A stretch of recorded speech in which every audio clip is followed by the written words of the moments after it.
have to acknowledge the elephant in the room at this moment. Your ex-husband, Bill, is named in the newest tranche of Epstein files. Yep. And there are new alleged details about his past behavior. And I want to give you the opportunity to respond in whatever way you want to. Personally hard whenever those details come up, right? Because brings back memories of some very, very painful times in my marriage, but I have moved on from that. So whatever questions remain there of what I can't even begin to know all of it, those questions are for those people and for even my ex-husband. They need to answer to those things, not me. Notice how carefully she speaks here. She acknowledges the pain. She acknowledges the memories, right? But she also draws a boundary.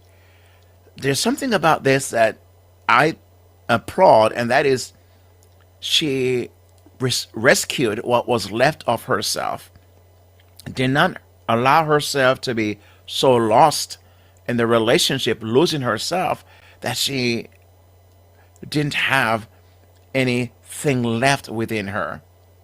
So she draws a boundary. She does not explain. She does not defend. And she does not speculate. She says very clearly. And you heard what she said? Those questions are not mine to answer. Wow.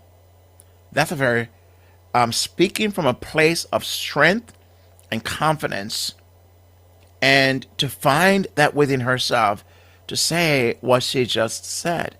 And that's something that many wives struggle to learn.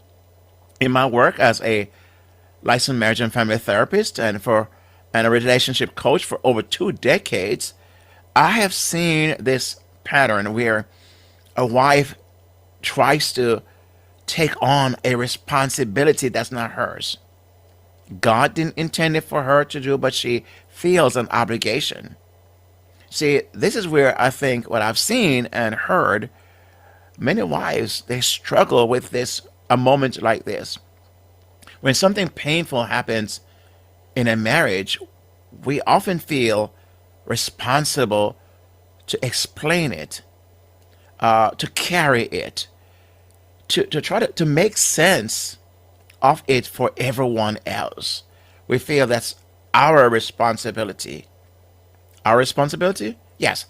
We feel a sense of obligation because we're concerned about what people might think, and we need to find a way to make it sound better, land better, feel better. But she doesn't do that.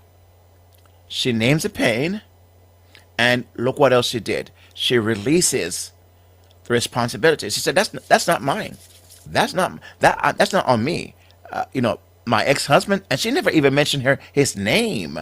She just said, "My ex-husband." That's how far she has removed herself. I think the very fact, if she said Bill, it would be one of those things that which create much more pain for her. So it's easy for her to say, "My ex-husband," but she names the pain, and she releases the responsibility of that. Now, we're now going to get into a deeper issue here because the host really wanted to dig deeper and push a bit further because she wanted to hear, how is Melinda? How is she coping? What is she doing? Where is she at?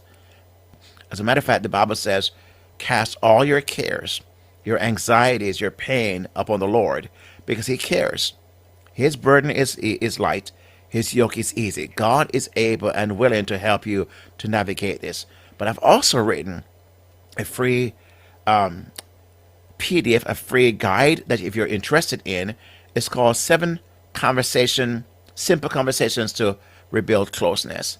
Now, maybe this is not appropriate for you in this video because of the context to think about this, but if you are watching and your relationship is not what I've described, like Melinda's, but you still want to rebuild closeness in your relationship and not get to this point, well, this free gift is for you as a guide and is available at yourhappiermarriage.com/closeness, and the link will be in the description below.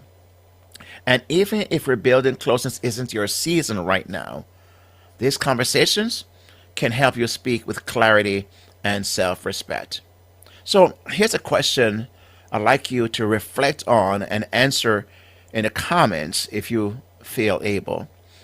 How do you know when a marriage issue is something to work through and when it's something you need to step away from? How do you know? Again, let me know in the comments below. Let's have a conversation around this. I'd love to hear your thoughts on that.